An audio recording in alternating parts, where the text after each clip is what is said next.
This is another experimental stream. I want to see if this is working or not. The audio, that is. Oh, wait. Okay, let's see. This is another experimental stream. I want to see if this is working or not. Oh, and it is working. The audio, that is. Oh, wait. Okay, let's see. Okay, that's great. That's great news.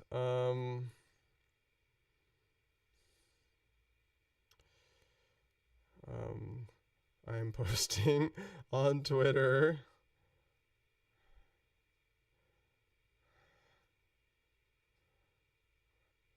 I think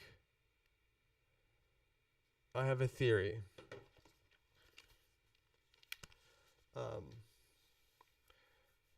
But first, I think I am going to. So, first, I think I'm going to try to find, if they're really nearby me, a set of earphones. Bless you. A set of earphones that I can plug into my phone. And I am going to monitor myself periodically, just in case we have a regression, before I start making, so, okay, I'm going to take my headphones off and put my other headphones on. And let's see if I can bear talking to myself. Oh, and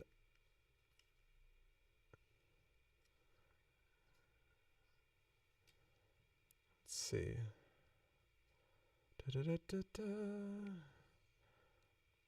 What's going on here?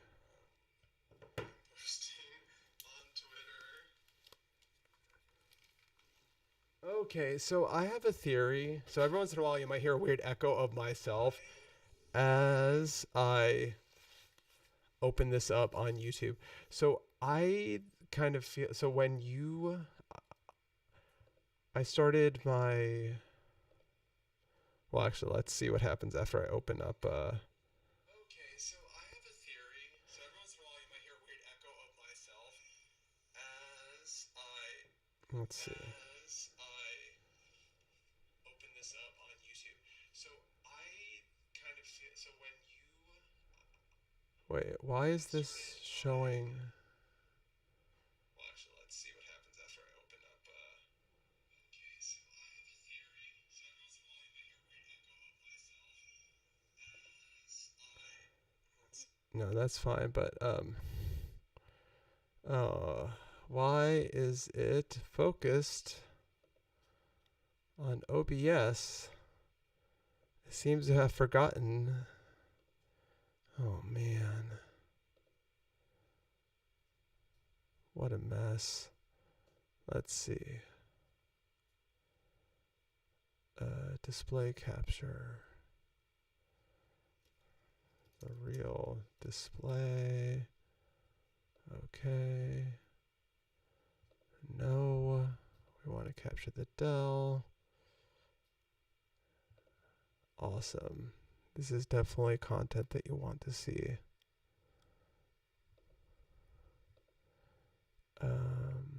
Fit to screen. And then, of course, need to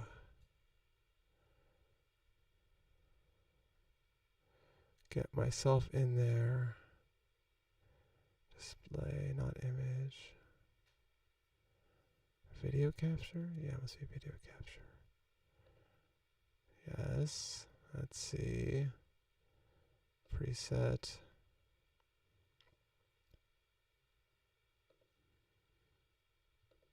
Okay.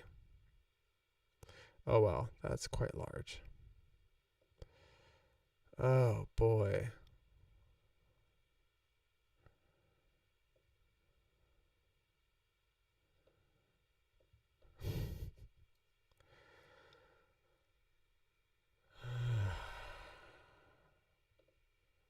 how did you forget? How is that VS Code? Is it because VS Code wasn't open when you opened? No, because it's whatever. I guess there's no point in obsessing too much over that. Anyway, I have a theory that when I was showing an example in using the Cmajor server, I have a feeling that's when everything went off the rails audio-wise. I'm gonna do another check of the audio.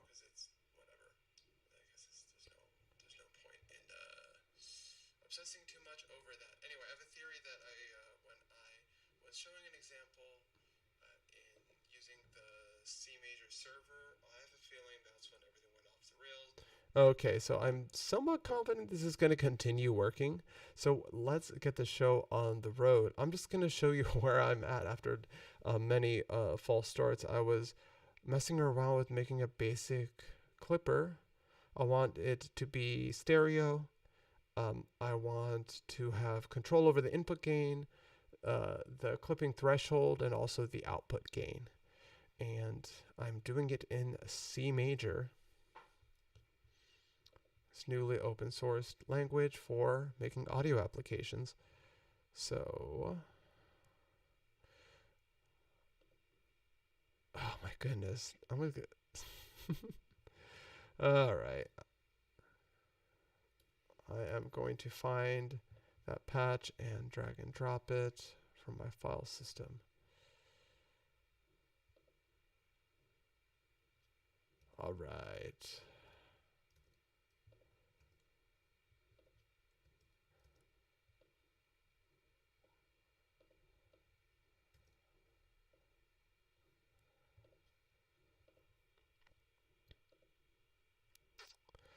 All right, and speaking of weird audio, you might be about to get some again. So let's see how this loop, if I go to samples, and I go to drum loop, full drum loop. Yeah, it's doing the weird thing where it's routing. This is actually a thing that happens to me in meetings also. Sometimes my desktop audio routes through my interface to the Zoom audio, which is very annoying. It also lets me really easily play, music though, which is cool. Set the mood. And I'm going to mute myself so you can hear the sample. And I guess first I'll show you what I'm going to do. As you can see, I have an input gain now. Can change how much gain is going into the clipper, and then the point at which the clipper does its thing. As you can see, this is very slow. This is not anything about Cmajor. This is my computer being very slow. So.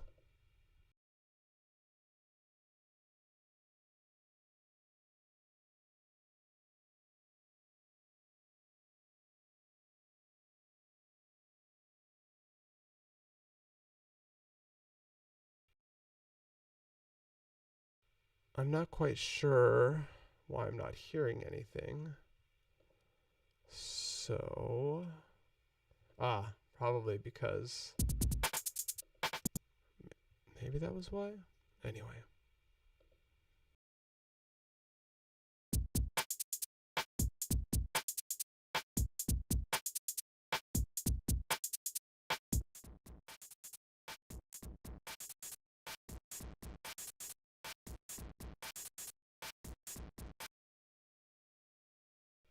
So great. So as you can see, it is in stereo. We can lower the clipping point. So we'll get distortion at lower levels, but we can also increase the input gain in order to boost that level. So one thing that I think would be interesting to do next would be to add an output gain.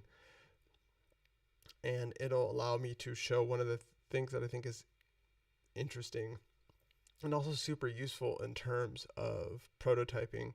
Because I've said before in my first stream I was interested in using this for prototyping.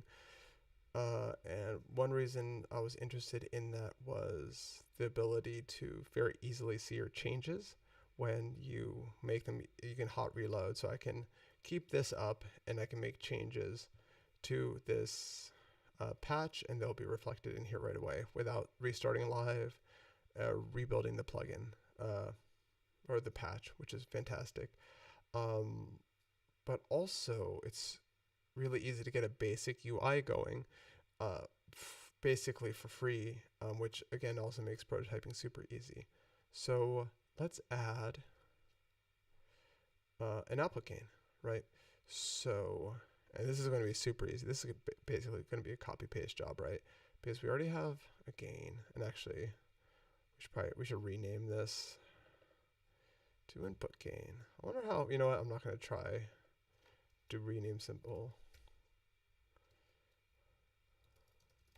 And I'm going to apologize in advance for my, as you can see, it's going to be a little pokey because I wonder if I have yeah, let me see what my speed limit, I'm down to CPU speed limit of 20. That's probably, oh my goodness, I'm going to keep showing that. I need to delete that. I'm just closing something. Making sure everything possible is closed. Surely that will fix it. Anyway. So let's rename this gain, since we're going to have two gains. Input gain. Let's make sure that we didn't break it. Cool. And if we broke it, we would know right away.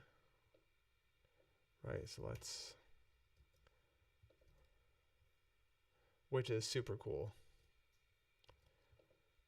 But let's make an output gain. And actually, let's also maybe quick reorder this. So we've got parameter declarations. Let's declare our nodes in the order in which they are. Maybe not in the order in which they're used, but kind of, yeah, I don't know.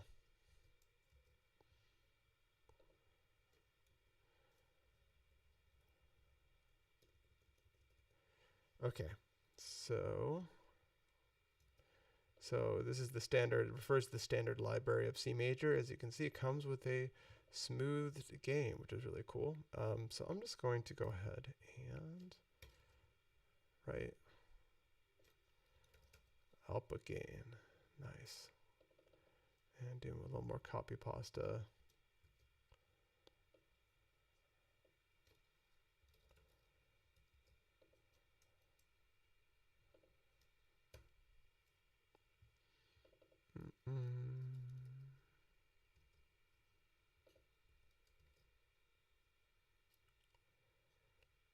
And cool. So we have, I wonder what happens if I just do that without connecting it. Oh, what did I do wrong?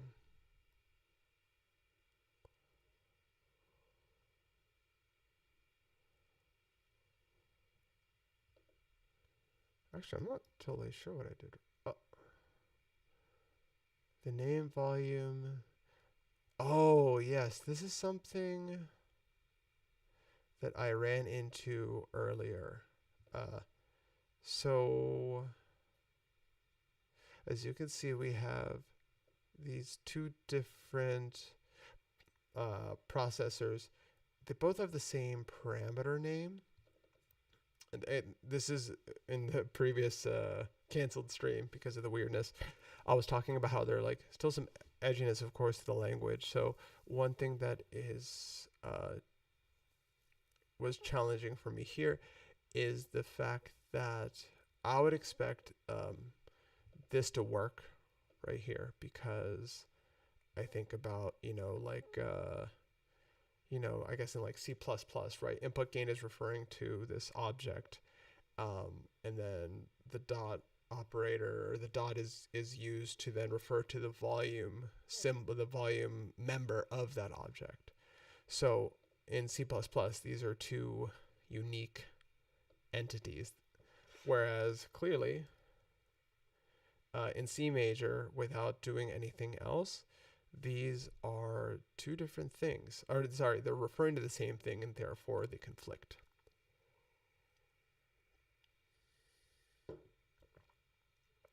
I think you do that. Yes, okay. Let's see.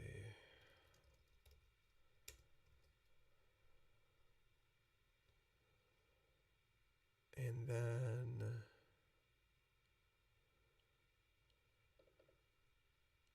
I think that's all that I need to do.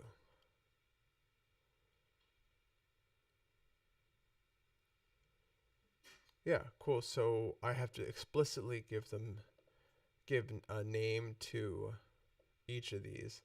And an interesting thing, as you can see, it draws these dials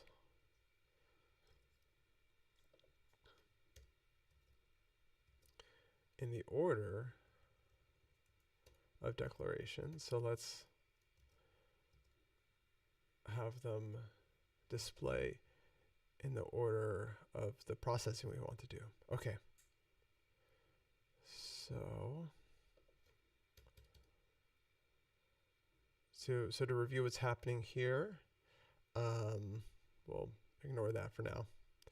In terms of the actual I/O, we have the input coming into this main graph. It's going into our input gain. It's getting split into two mono signals. Those mono signals are being fed into our left and right clipper. And then the outputs of those, the mono outs of those mono clippers are getting fed into a processor that merges them into one stereo signal.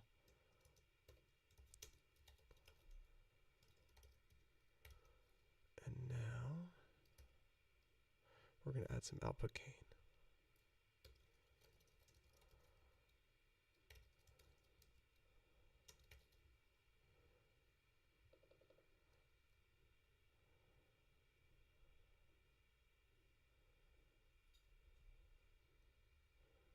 Let's see.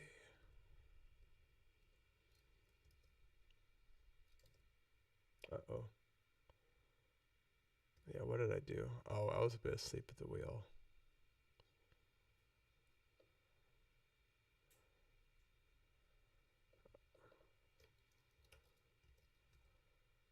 There we go. Okay, I'm going to mute myself so we can listen to this.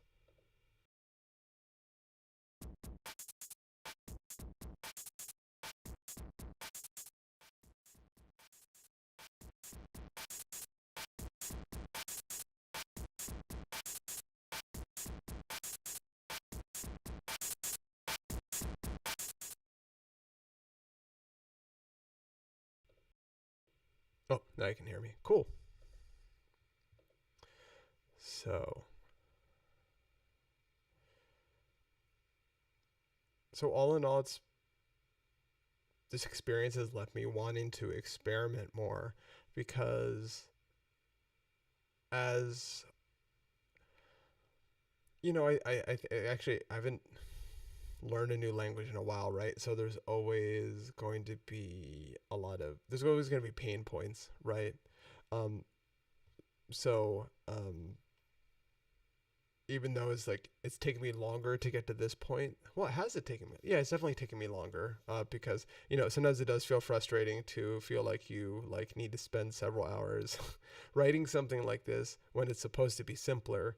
But that's just sometimes how it is, because even if it's simple, you don't know all the rules, and you'll end up running up against something.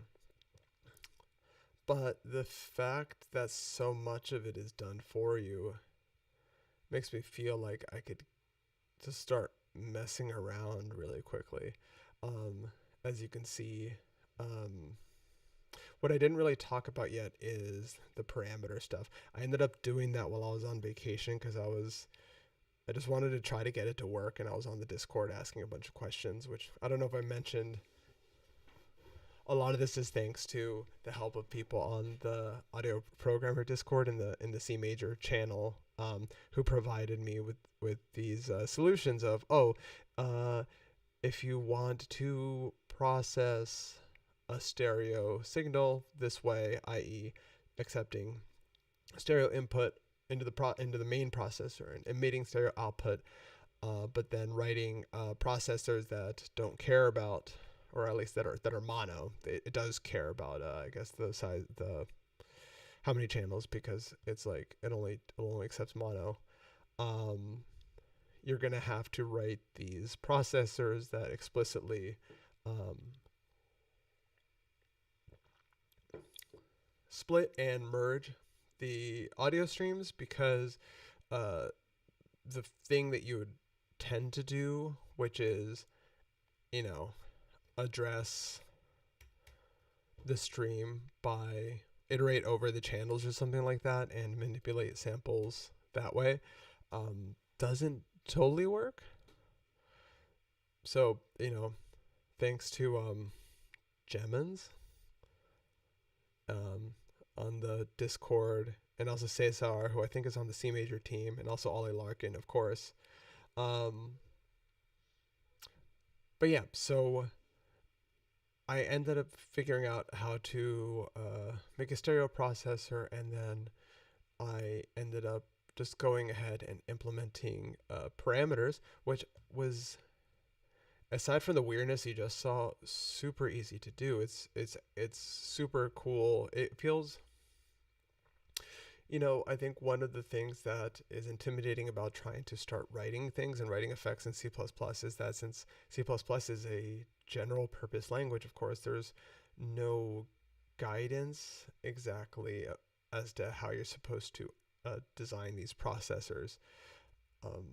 Of course, if you have a lot of experience, that's awesome. It gives you a lot of freedom to do it exactly the way you want to do it. But it's nice to have something that's rather opinionated, right? Or that kind of has a proper way to do things. So in this case, the proper way to do things for this processor is I have a parameter that I want to declare, and I can declare it as, I think you can also declare it as a value. It's in the docs, but I've been declaring them as events. And it's the language that you would maybe recognize from a parameter declaration in Juice. Here's the name of my parameter, the range, all that good stuff. Now, if you wanted to be super simple, you could just engage with that parameter like at the top level, just like that. That's the minimum. And then it will just take these as defaults, or you can, as I've done so here.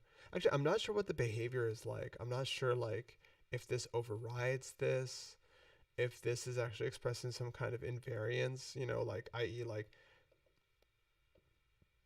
what happens if the min for this clipping point is set inside the clipper at -60? What if I feed it a min of -70? I don't know.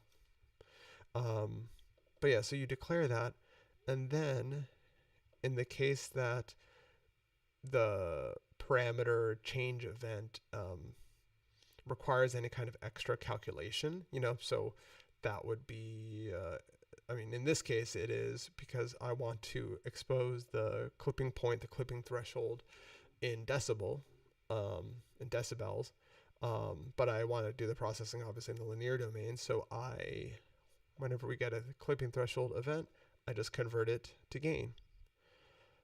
And there we go.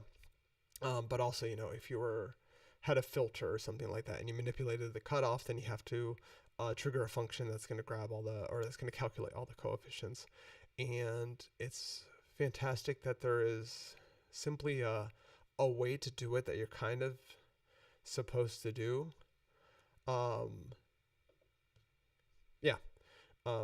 That's super helpful. Obviously, it's also restrictive and causes friction, but I have a feeling that as I learn more about this, the opinionatedness is going to uh, help me focus on writing algorithms, trying out algorithms instead of thinking about,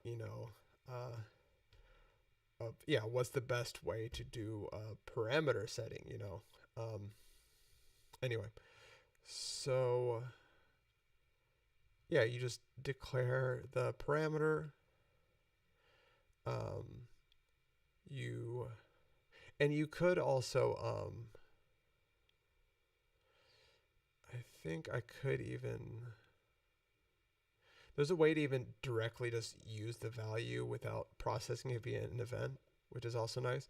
But as you can see, this is the way I did it. I have this threshold value that when the clipping threshold changes, we get the gain, put it in there. And this is what we actually use to figure out whether or not we are going to clip. And of course, I'm sure that there is a clamp in the standard library that would do this just as well, but that kind of is not the point here. I wanted to do something super simple that would help me kind of do the very the bare basics.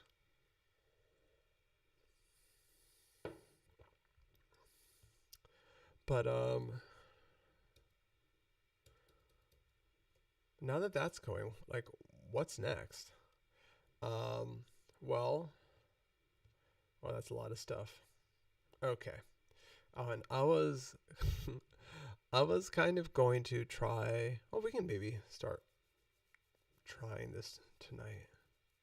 I don't know, but I am feeling a little bit tired, especially after dealing with all of that, audio shenanigans. Speaking of which, I'm gonna put the stream on my phone to make sure I still have audio.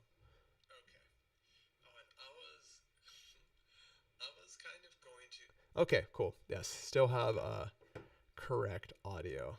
Fantastic. And yeah, so I guess the three canceled cut off streams were all since last streams. Me trying to explain kind of how I went from building a super basic clipper that is mono to attaching parameters to also getting it to process in stereo and just learning interesting things about the language along the way. One thing so I think I've mentioned in the previous stream, I'm working on an audio plugin. It's called Valentine. I'll link it whenever YouTube starts allowing me to do links in the show descriptions here. And it is a compressor, but it's a compressor and a distortion. It also has a component of digital distortion, bit crushing, and downsampling. And right now it has this very, very, very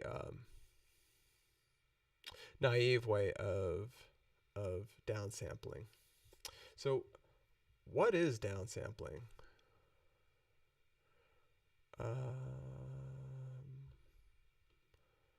Right. What is downsampling?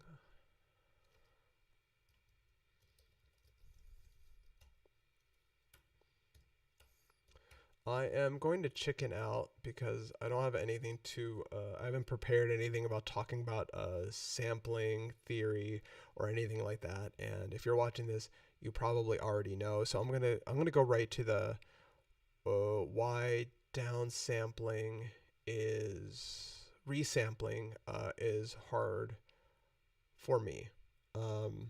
Right. So I really like the sound of, downsampling old samplers, like the SP1200, like the live. Well, I mean, we can.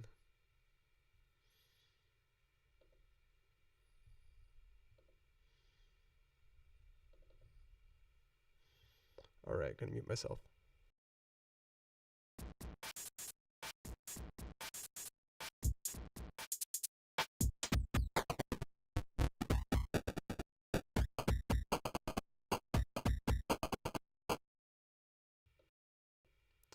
So yeah, I love these types of effects, especially the changing the sample rate, right? So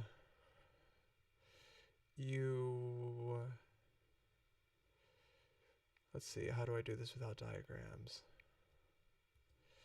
Maybe I will talk about sampling theory.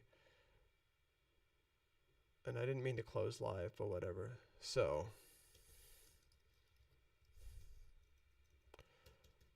right, when you sample, when you record digital audio, right, you go from discrete,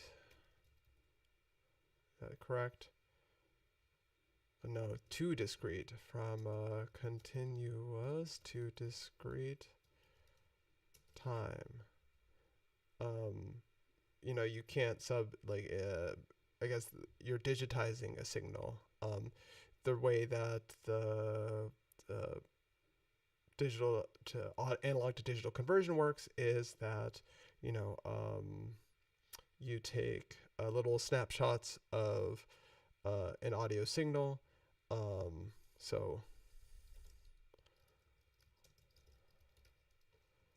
Right. And you get your digital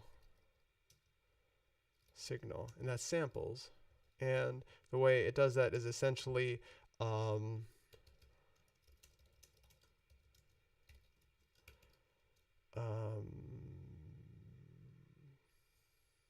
at a given interval, you know, every whatever milliseconds.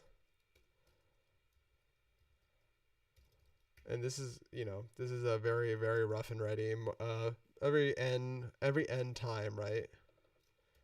Time, you know,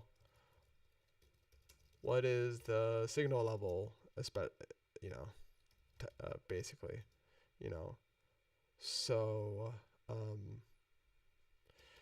and this is me abstracting, right? Let's just assume we're already working with a float signal that you would be, you know, using for audio processing. So it goes from -1 to 1, right? So no, I'm going to ignore that part. So the point of this is, so this is where you get sample rate, basically, right?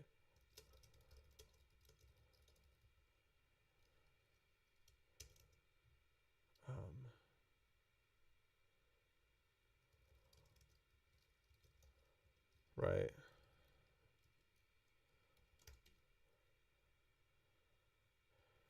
Right, so a sample rate of 44.1 kilohertz, there's going to be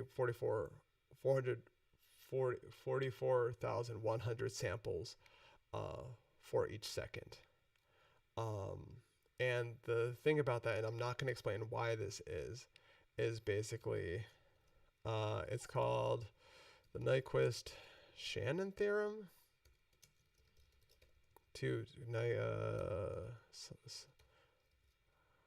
Oops.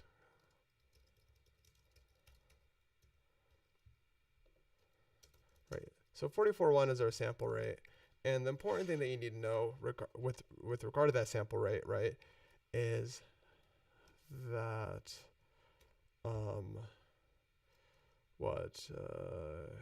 basically you can't represent signals above the sample rate divided by 2 in a discrete system. And I'm not gonna I'm not gonna try to explain why, but the issue is that you get aliasing. Aliasing is most times subtle, or it can be really obvious, like when I showed you in that effect with the redux. And most times, you know, you're trying to do up and down sampling, especially without getting aliasing. But what do you do? And obviously historically most downsampling artifacts come from the constraints of the machines being used. They weren't trying to make it sound that way. It just did, and you know, as Eno supposedly said, you know, what, you know, basically the things that sound busted in our generation, for our generation, you know, in coming years is going to be what people are fetishizing. So, you know, here we are. Um, but yeah, so the question is, how do we recreate that effect if we're not actually doing resampling, right? Because that's a big complex thing. And also all the resampling algorithms out there, they're designed to prevent aliasing. So they're not really going to be useful as an effect. So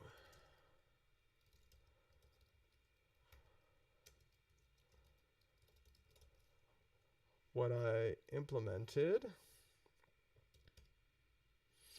in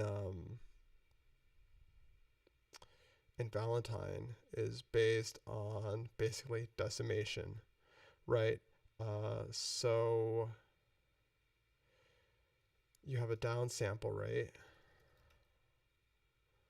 or downsample ratio, right? Equals, you know,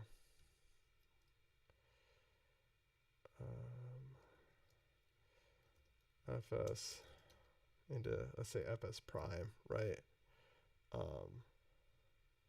Or, I mean, you can just say, because actually this is fancier than how I was doing it at first, right? Because, I guess I'll just show you the basic algorithm. Let's say that we want to downsample something by half, right? So that's going to be super easy. So that'd be as if, right, we went from, you know, oh, whatever. So we're going to do, you know, we're going to do,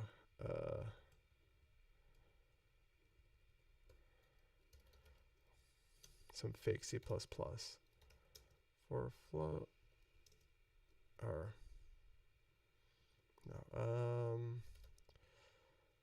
what are we going to have? We're going to go through all the samples. So int I equals 0, I is less than num samples plus plus I,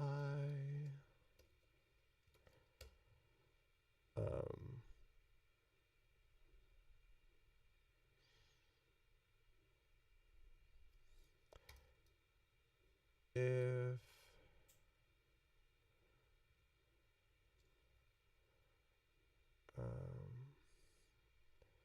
I modulo downsample ratio. Sorry, I'm getting interference and I'm moving my phone again to try to make sure that it doesn't, right? Let's assume that we have, you know, assume an input buffer and an output buffer, right? Input buffer I equals output buffer I, else input buffer I equals 0. Cool. So that is going to decimate the signal. That's going to make a very cool aliasing sound. Now, there is a very obvious problem with this. This only works for integral downsample ratios. And the thing is, you are almost never going to want to do that, right? You want to, I mean, if you look at the Redux,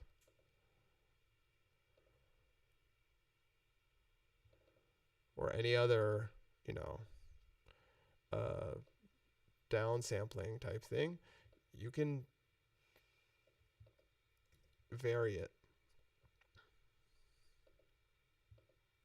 So I did something super, let's see what I did. I'm going to quick go to my GitHub.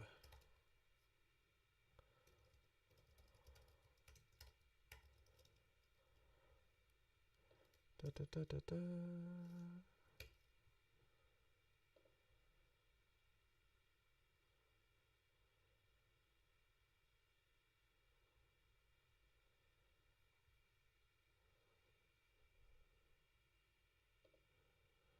Okay, so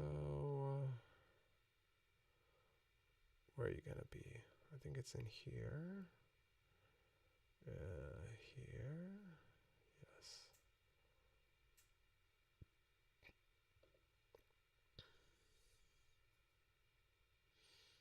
So how did I deal with this? Oh yeah, I did this in the jankiest way possible.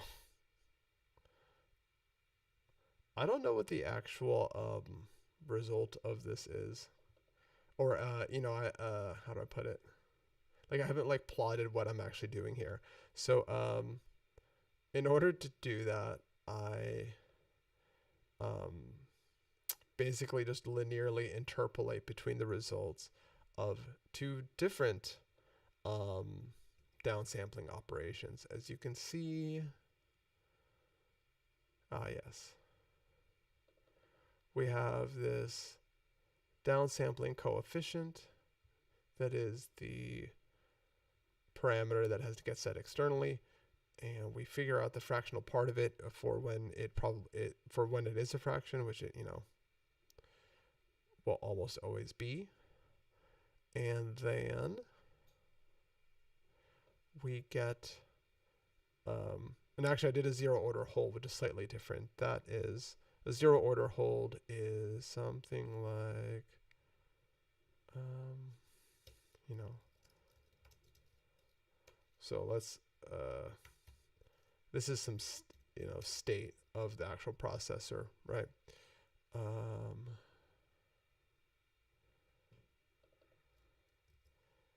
So this would be a zero order hold, actually. So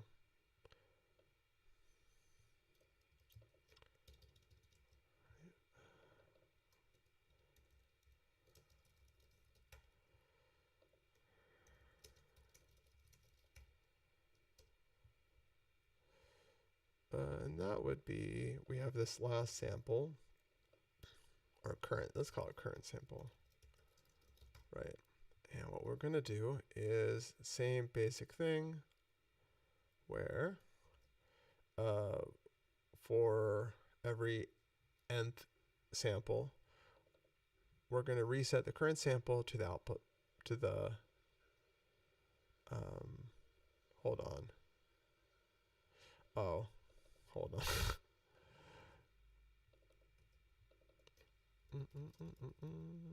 There we go.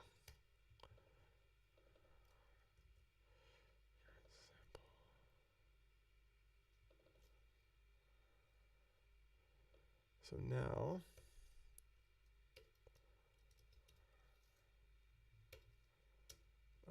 out put buffer I equals current sample. Cool. So that is a zero order hold. Anyway, so I got around in the most naive way possible by basically using linear interpolation and basically saying, okay, let's say our let's say that our downsampling ratio is, well, let's say actually what's the, you know,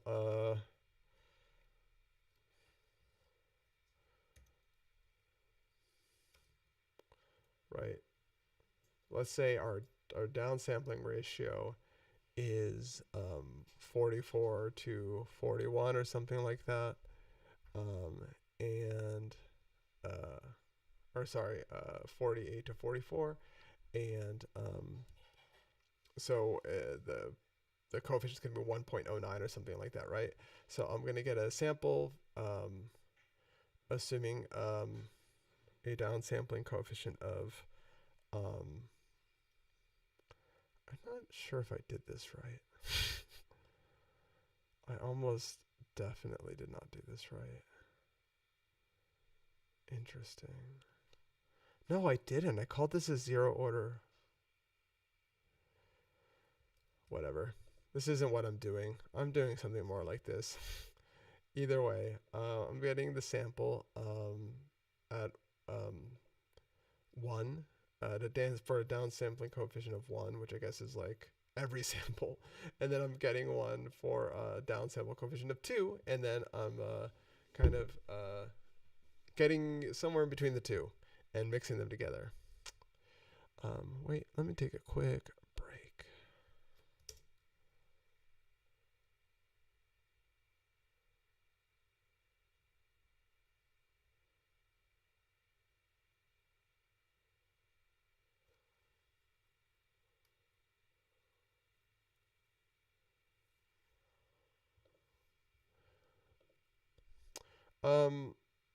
So, wow, okay. That's not a zero order hold. This is a decimator. Okay, whatever. Either way, that's probably not the best way to do that. I've been thinking of ways to... One thing that's also awkward about it, actually, is also that you kind of... I mean, actually, well, I could put this logic in there. I should have put the logic in here to let you specify, instead of have to tell it, this processor, like to what extent you want to downsample, just tell it what sample rate you want to be at, you know. But whatever. So I've been thinking about how to do this better. And I was looking online, and I saw this incredible answer from the person who does Signalsmith audio. He did an ADC talk 2 years ago about building time stretch. Anyway, so he outlined a pretty simple way of doing it that I thought would be interesting to try. So this is from a KVR forum post where somebody basically asked the exact same thing as I did, which was, hey, I want to build, how do you do like a lo-fi anti-alias, or not anti, pro-aliasing effect? You know, everything I can find is about not getting aliasing, and this doesn't, yeah, it's clearly not the way. So the response here is, if I understand correctly, the lo-fi effects you've been asking about have deliberate aliasing. Yes. The challenge is to create aliasing is if the input were sampled at a lower sample rate with a deliberately poor quality downsample and or upsample. Yes. You don't actually need to resample to that rate to make that sound. If you consider the continuous time view, sampling a continuous sample can be viewed as multiplying it by an impulse train of Dirac deltas, such that it's only non-zero at the sample times. If you don't low pass the signal properly beforehand, and or you don't low pass properly when upsampling again, then you get aliasing. Or when downsampling, upsampling again, whatever. So to produce an accurate lo-fi aliasing effect, I'd first oversample the input by a constant factor, so there's a bunch of blank spectrum. Then we can multiply it with a suitable band-limited impulse train, which is easy to generate and change the rate on over time. This will produce spectral copies at the appropriate intervals, this is the aliasing. They've already done a much better job of explaining it, than I have. Giving the aliasing sound. With an appropriate oversampling rate and the impulse train bandwidth correctly set, the result will fit into the oversampled bandwidth. Then downsample when you're done. Cool. So this seems pretty simple, right? So this algorithm is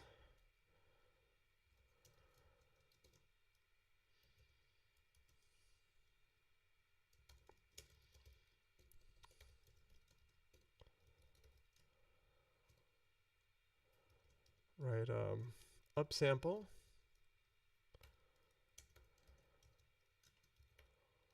multiply by a band limited impulse train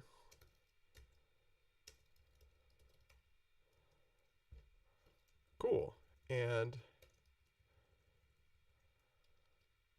the benefit of this is that it seems like the hard part is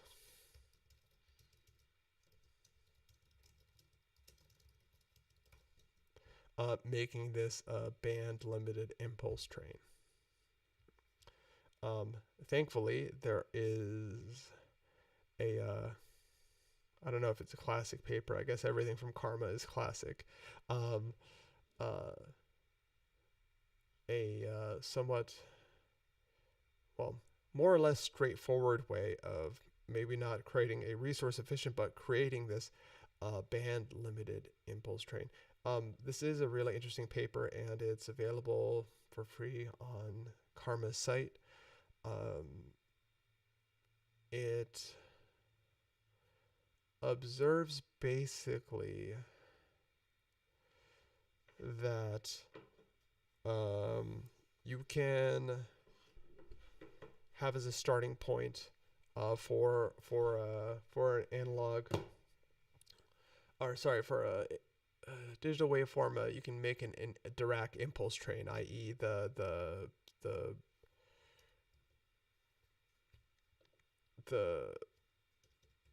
It's expressed as for a given interval, it's either 1 or 0, and it's like a regular interval, so it's like dot dot dot dot.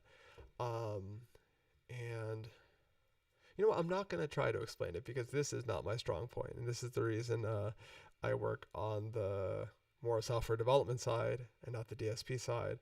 I'm just going to look into how to implement this. And if you're interested in cultivating a deeper understanding of the actual theory, there's this paper right here, CCRMA. Yeah, I'm not gonna read a link.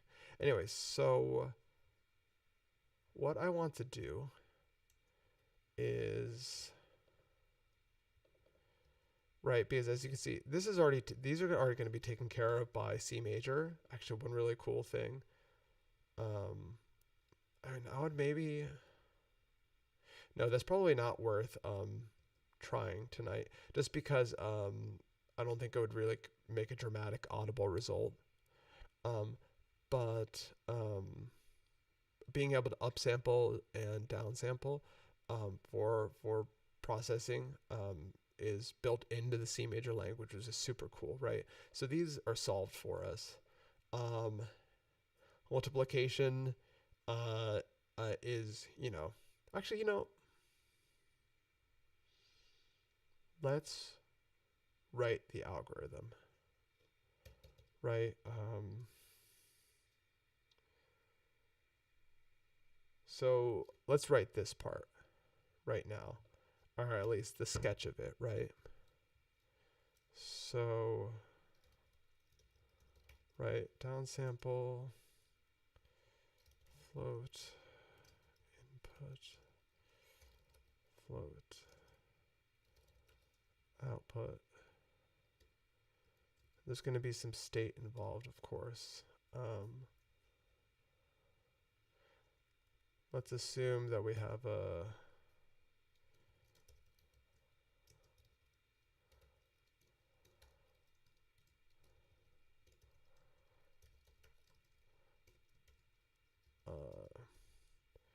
right, because we're not going to write this, but right now. But let's assume that we have this, and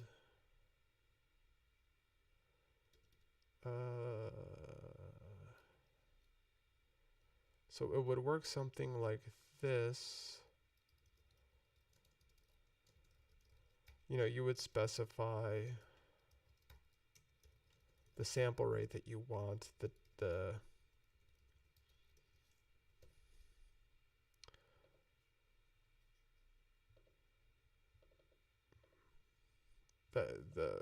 you know, so you want it to be you want you're pretending that you have an SP1200 and you want a sample rate of what, like 27 dot something something, right? Kilohertz, right? So this is the parameter event, right? So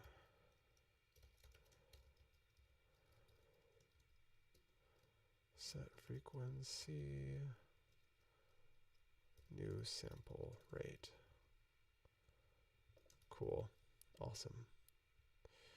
And so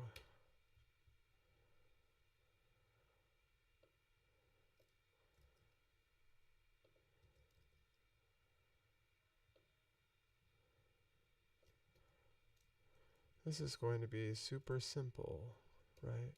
So we have this oscillator, and how I expect to be implementing this is going to be as simple as the output equals input times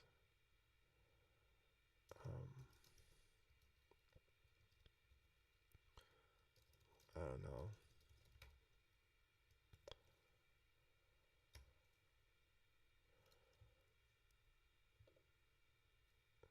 And that's it.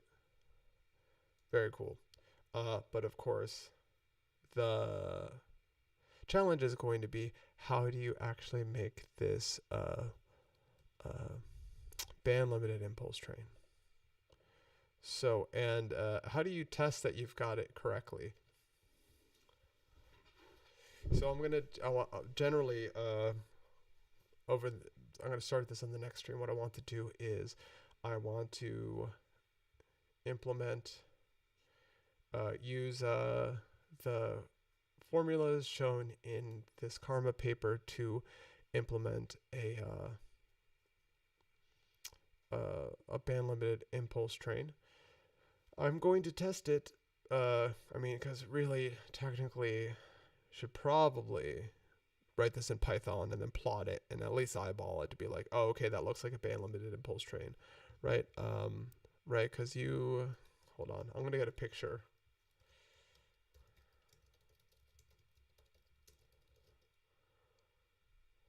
Give me 1 second. I am. You know, there actually aren't. I'm looking at a great one in Will Perkel's designing software synthesizer plugins in C++ first edition, and I'm actually a bit surprised that they're. Oh, okay. Wait. Here's one from McGill's site. I'm just gonna drop it. Right. Something close to, you know, rigorous, right, would be to implement it in Python and then look at it and at least be like, oh, okay, that looks like a band limited impulse train. But I don't want to do that. I want to have fun. So what we can do is we can use that impulse train to generate to create a square wave oscillator. Cool. So we'll be able to pretty quickly, the test I guess will be is, does it sound like a square wave? And if it does, I think we'll be ready to plug in this blit into a downsampling algorithm and see what happens. So I guess, yeah, let's get this, let's see what the best way to start a new project is. Should I just, I guess I'll, let's see.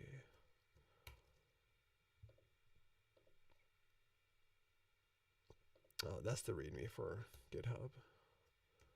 Create a new patch. Oh, nice.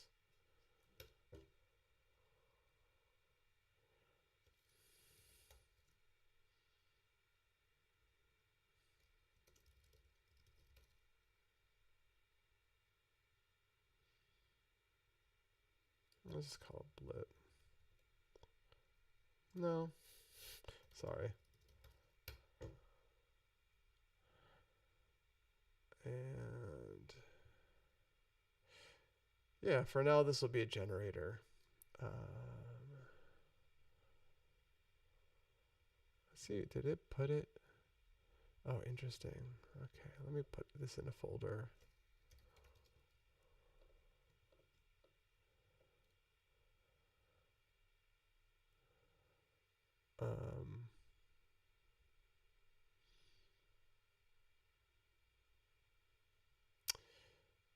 And cool. This is not what we need. So I guess. No, I guess it. I mean, oh, I see.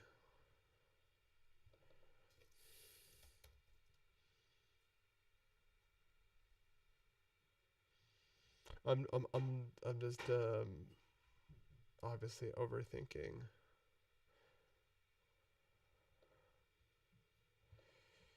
You know what? Let's assume, let's just call it Blit Playground, right? And this is going to be where we actually take the Blit out to play.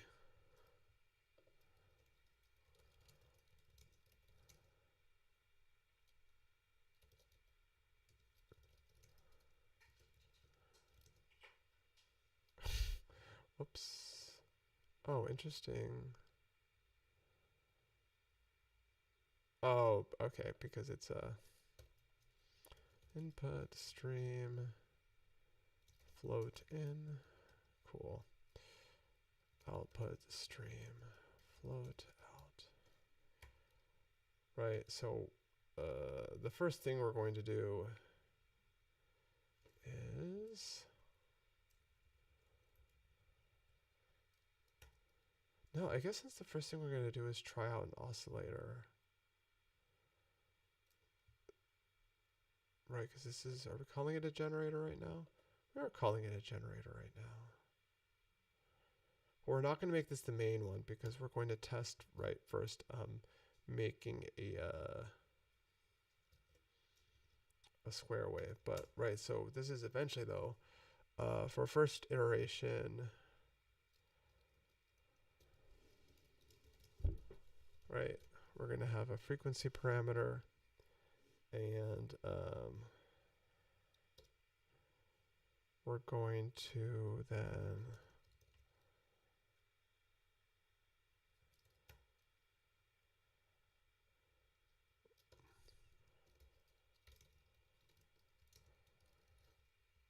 for the square wave, we're going to connect this impulse train to a low pass filter, which should do the thing. And because at least here it says, you know, you can make a somewhat of a band limited square wave by taking one of these impulse trains and integrating it. So you can do kind of integration with a low pass filter. Obviously, you don't want to just straight up, you know, use an integrator because it's going to blow up. So you know, want to have like a kind of, is this called a leaky integrator? I don't know. I'm kind of out of my depth here on that. But anyway, and then yeah, we'll start with that, and then I guess we'll do the actual downsampler in a different file since it's like a different type of effect, right? So well, I mean, this boilerplate is already pretty good for us. Of course, since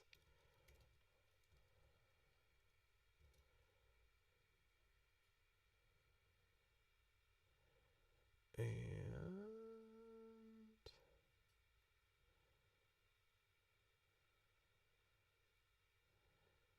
let's get rid of all the sign specific stuff, right? Just stuff that we're definitely going to need. We'll definitely need a phase. We'll definitely need phase. Leave that in there. And yeah, we'll need this loop, of course.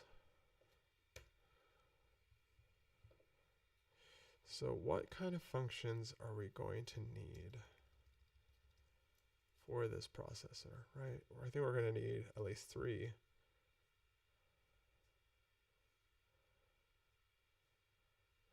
What's the best way to factor this?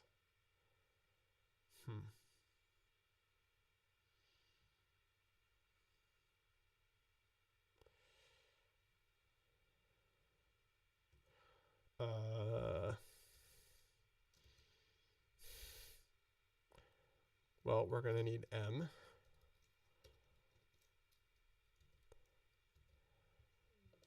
And I actually don't know how to define functions in Cmajor, so that'll be interesting to see later. But, what? So that's going to be 2 times floor P divided by 2 plus 1.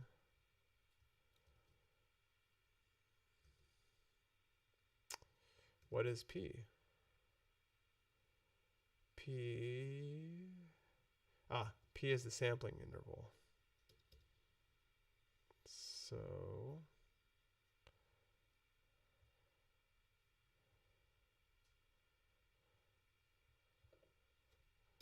probably like event frequency F P equals sample rate into frequency. I always get the two mixed up. I'm just going to say that and correct myself later.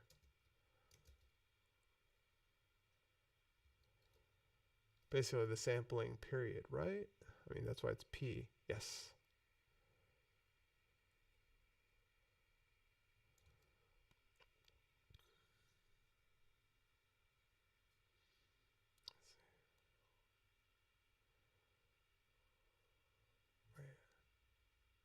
Hold on one second. Looking up stuff.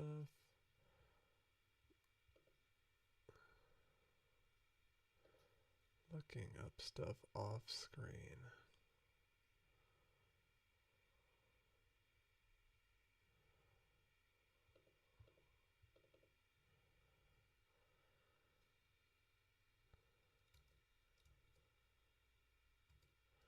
Verifying that it is sample rate divided by frequency to get the sampling period. Anyway.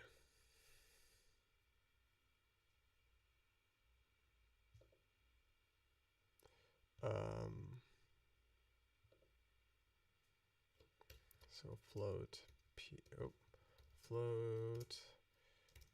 equals 0. Okay. Right. What else? What else are we doing here? We need to. So we have M. We have P.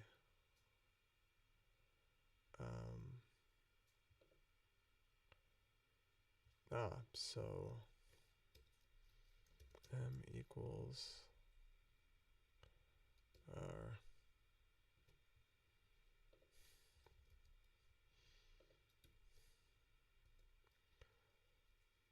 calc.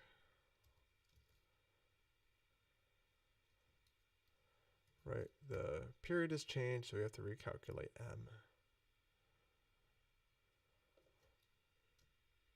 M equals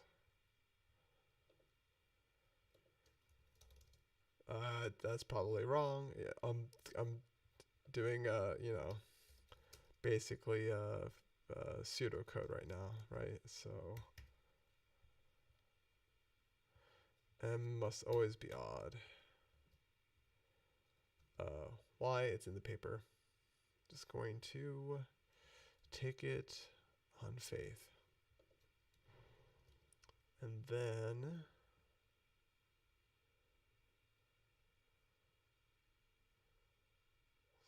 sync.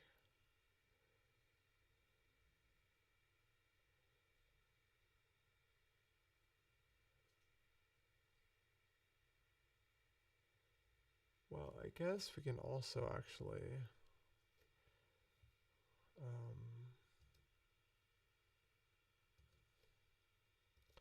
float MP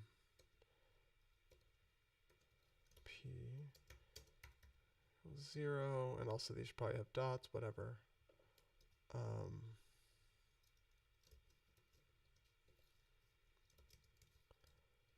Right. So we can calculate this M over P thing at event rate, not at sample rate.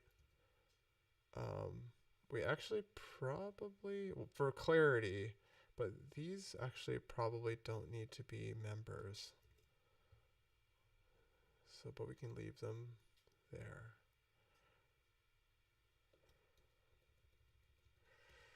And then, so, oops, right, this is going to be like out,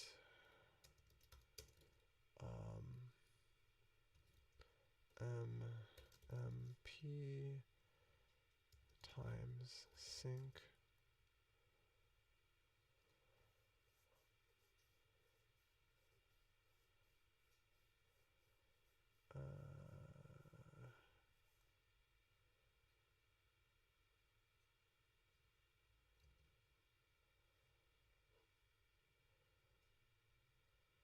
sync times or sync sync, and the input to the sync is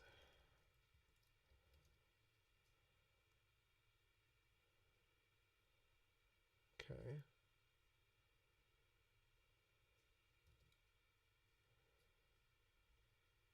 That looks right.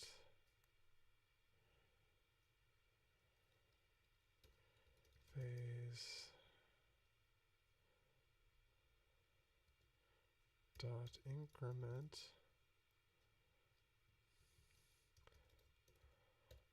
and you know,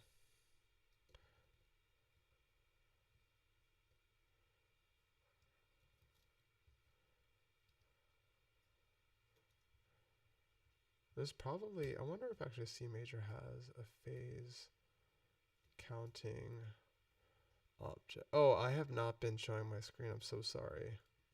Well, you're going to have a nice surprise when I'm going to go back to the Cmajor page and we'll talk about it. Let's see. Do you have like a phase?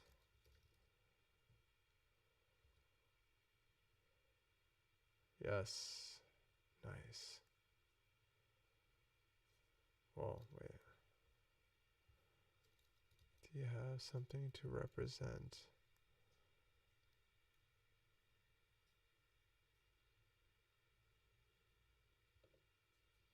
Okay, so we're going to have, I guess, probably std. Oop. Phase or state.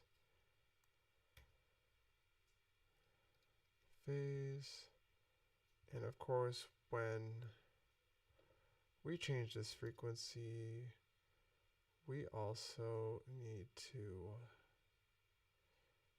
change the increment of the, which would be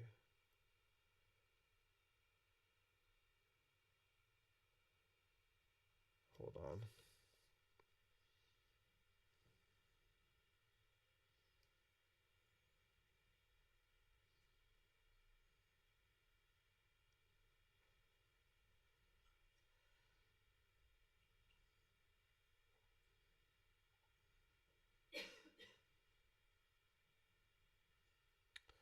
Yeah, so I think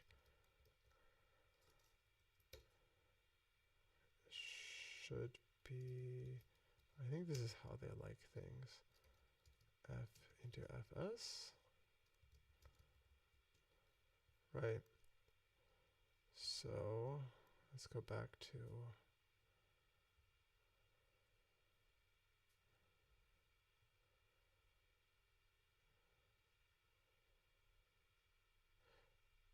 oh, you can just set frequency.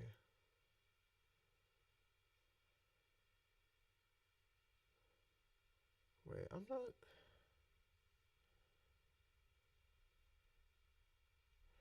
gonna assume that I'm allowed to just use this. Set frequency, output frequency. Oh.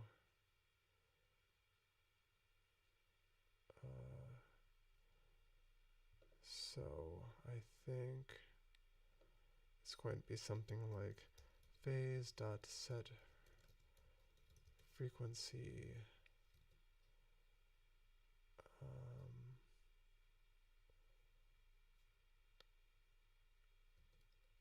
output frequency hertz. So the sample rate and the oscillator frequency. Cool. And then dot next. Oh, I see.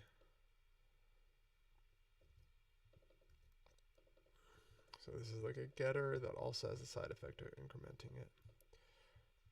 So a question that comes to my mind right now is,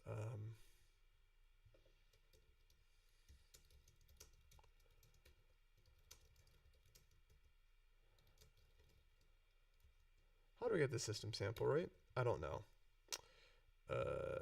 Don't care right now. Okay, so that should be the thing written. Oh, we do need M, like independently. Okay.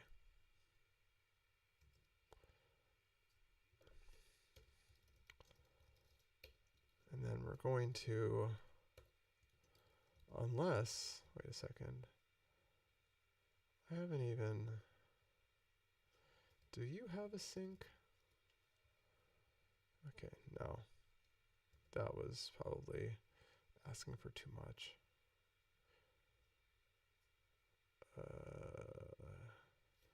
Again, more C++ brained stuff.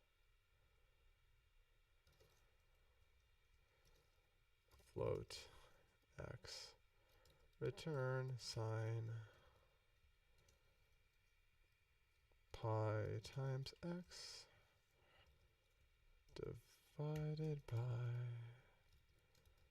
m times sine of pi times x divided by n. M.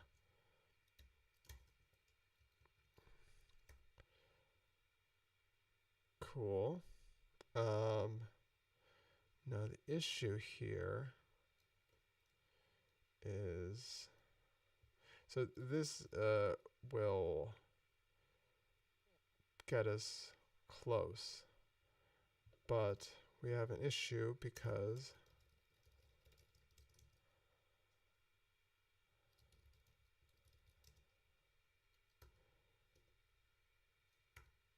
x will approach 0, and we sometimes end up with divide by 0. So I'm going to find the other, actually I should have already had this brought up, but you'll have to excuse me. Let's see.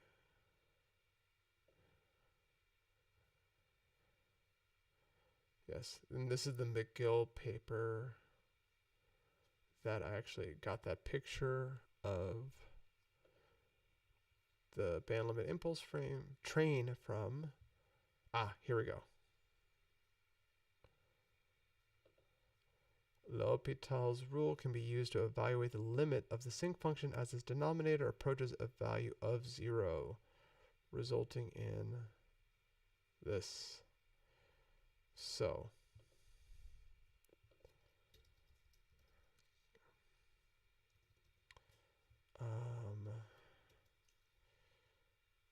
what if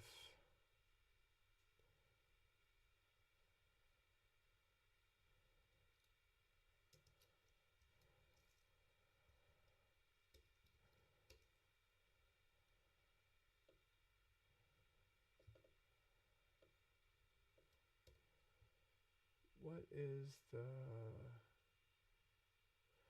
way of expressing this?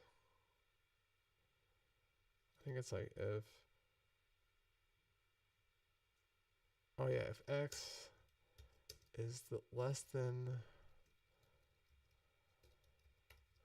i.e., right, if x is, and let's just cover all our bases.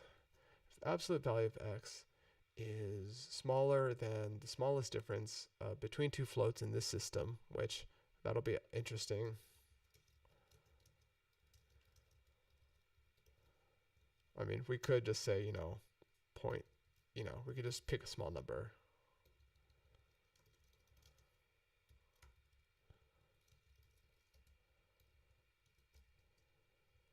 We are going to use this variant.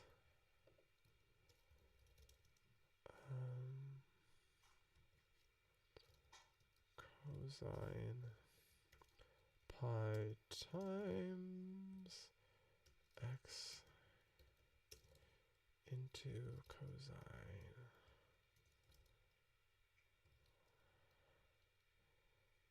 pi times x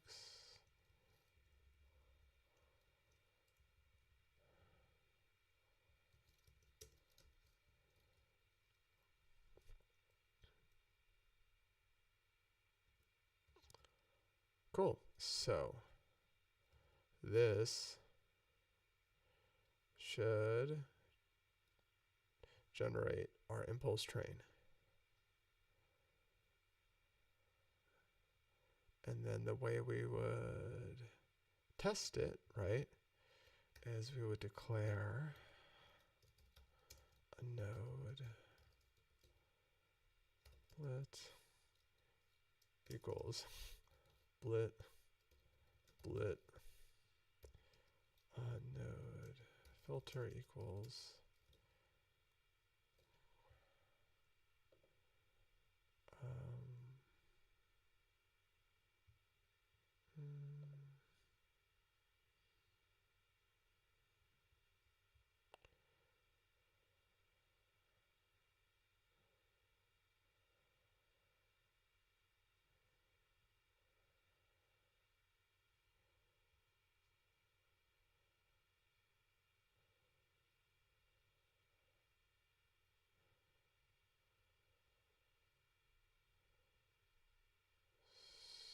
so I think it would be this.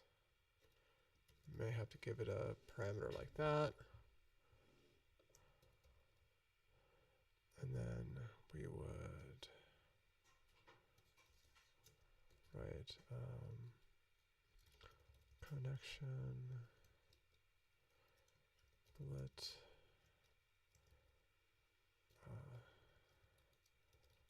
blit filter out. And this won't have an input stream. And it will need a frequency parameter.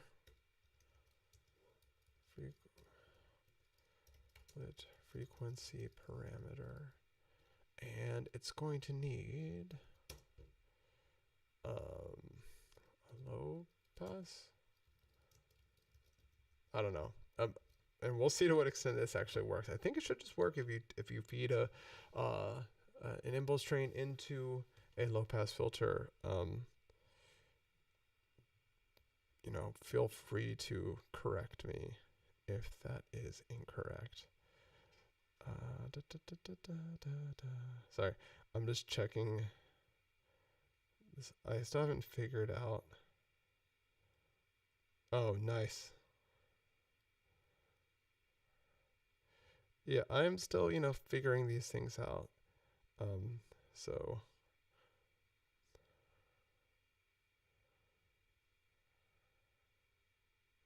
I'm thanking Mark for coming around and leaving comments.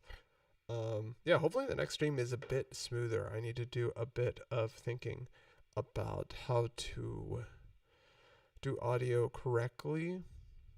Yeah. So, but I think that's going to be it for me. I want to thank you for hanging out for a bit and yeah, checking out Cmajor with me. I'll probably be back next Sunday. Still trying to figure out a lot of things, the interval with which I'm going to do this, and I guess most importantly, I really need to figure out the audio stuff. That was quite annoying. My goal for the next stream is to not have 10 million false starts. Not to show this bad boy. Woo! Just an incident-free normal stream. Let's see if we can do it. Let's see. All right. Well, have a great night, and thank you.